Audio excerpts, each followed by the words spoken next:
আসসালামু আলাইকুম ভিউয়ার্স, কেমন আছেন? আশা করি সবাই ভালো আছেন। আজকে আবারও আপনাদেরকে আরেকটি লাইভে নিয়ে আসলাম।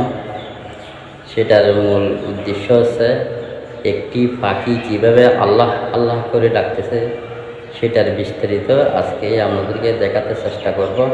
আমরা অথচ মানুষ হয়ে আল্লাহকে ঠিকমতো স্মরণ করতে পারতেছি না। একটি পাখি কীভাবে আল্লাহকে স্মরণ করতেছে, কীভাবে অন্তরস্থল থেকে কীভাবে একটি পাখি ডাকতেছে আল্লাহকে, সেটার বিস্তারিত ভিডিও লাইভটা দেখুন।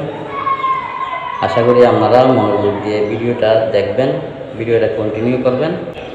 এই পাখির লাইভ ভিডিওটা আজকে দেখুন, কীভাবে একটি পাখি আল্লাহকে স্মরণ করতেছে সেটার বিস্তারিত আপনাদেরকে দেখাতে চেষ্টা করব।